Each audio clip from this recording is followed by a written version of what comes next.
ചെറിയൊരു get ready with me ആണ്. ഇന്ന് ചെറുതായിട്ടൊന്ന് പുറത്തോട്ടൊക്കെ ഇറങ്ങുന്നുണ്ട്. അപ്പോൾ ഞാൻ വിചാരിച്ചു ഒരു ഗെറ്റ് റെഡി വിത്ത് മീ ആവാം എന്ന് വിചാരിച്ചു. അപ്പോൾ എൻ്റെ ഫസ്റ്റ് ഞാനാണെങ്കിൽ എൻ്റെ ഒരു 7th ആ ഒരു ടൈം ആയപ്പോഴത്തേക്കാണ് ഞാൻ ഐലൈനറൊക്കെ യൂസ് ചെയ്യാൻ തുടങ്ങിയത്. അത് കഴിഞ്ഞിട്ട് എൻ്റെ +1 +2 ഒക്കെ കഴിഞ്ഞു. അത് കഴിഞ്ഞ് ഡിഗ്രിയൊക്കെ പാതി ആയപ്പോഴാണ് ഞാൻ അറിയുന്നത് ലിപ്സ്റ്റിക് എന്ന് പറഞ്ഞൊരു സാധനമുണ്ട്. അത് തേക്കുമ്പോഴാണ് എല്ലാവരുടെയും ചുണ്ടിങ്ങനെ ചുമചുമായിരിക്കുന്നതെന്നുള്ളത്. പണ്ടൊക്കെ ഞാൻ വിചാരിച്ചു ഈ കുങ്കുമം എല്ലാവരും ഇങ്ങനെ ചുണ്ടിലൊക്കെ ഇടുന്നുണ്ട്, അതുകൊണ്ടാണെന്നാണ് വിചാരിച്ചത്. എൻ്റെ ലൈഫിൽ എൻ്റെ ഫസ്റ്റിലത്തെ മേക്കപ്പ് ആർട്ടിസ്റ്റ് എൻ്റെ അമ്മയാണ്. എന്ന് വെച്ചാൽ കുഞ്ഞിൽ നമ്മൾ ഒരുക്കി വരുന്ന എല്ലാം എൻ്റെ അമ്മയാണ്. പിരിയൊക്കെ വരച്ച് കട്ടിക്ക് പിരിയൊക്കെ വരച്ചിട്ട് ഒരു കുത്തൊക്കെ ഇട്ടു, പിന്നെ പൊട്ടൊക്കെ വെച്ചിട്ട് 2 സൈഡൊക്കെ മുടിയൊക്കെ പിന്നിയിട്ട് എല്ലാം ചെയ്തു തരുന്ന എൻ്റെ അമ്മയായിരുന്നു. അപ്പോൾ ഫസ്റ്റിലത്തെ ഞാൻ കാണുന്ന എൻ്റെ മേക്കപ്പ് ആർട്ടിസ്റ്റ് എൻ്റെ അമ്മ തന്നെയാണ്. എൻ്റെ ഏജ് കൂടുന്നതിനനുസരിച്ചിട്ട് എനിക്ക് ഇതിനോടുള്ള താല്പര്യം കൂടിക്കൂടി വന്നു. ഓരോ ടൈം ആകുമ്പോഴത്തേക്കും എനിക്ക് കൂടുതൽ ഇതിനെക്കുറിച്ച് അറിയാനും അത് ചെയ്യാനും ആ ഒരു സാധനം വാങ്ങാനും ഒക്കെയുള്ളൊരു വന്നു. എന്ന് വെച്ചാൽ എനിക്കാണെങ്കിൽ മേക്കപ്പ് ആർട്ടിസ്റ്റ് ആവാനായിരുന്നു ഇഷ്ടം.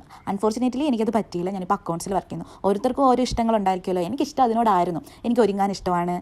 പിന്നെ മറ്റുള്ളവരെ കാണിക്കണമെന്നല്ല, സ്വന്തമായിട്ട് നമ്മുടെ ഒരു കോൺഫിഡൻസ് ഉണ്ടല്ലോ, അത് കാണിക്കാൻ വേണ്ടിയിട്ടായിരുന്നു. എനിക്ക് ഭയങ്കര ഇഷ്ടമാണ് ഒരുങ്ങാൻ വേണ്ടിയിട്ട്. അന്നത്തെ ആ ടൈമിൽ ആ ഒരു കോഴ്സ് എടുത്ത് പഠിക്കുക എന്നൊക്കെ വെച്ചിട്ട് എല്ലാവർക്കും ഒരു നെഗറ്റീവ് ഇമേജ് ആയിരുന്നു. പക്ഷേ എന്നെങ്കിലും ഇതൊക്കെ സാധിക്കും എന്നുള്ളൊരു പ്രതീക്ഷ എനിക്കുണ്ട്. അപ്പോൾ ഇത്രയുള്ളൂ. ടാറ്റാ.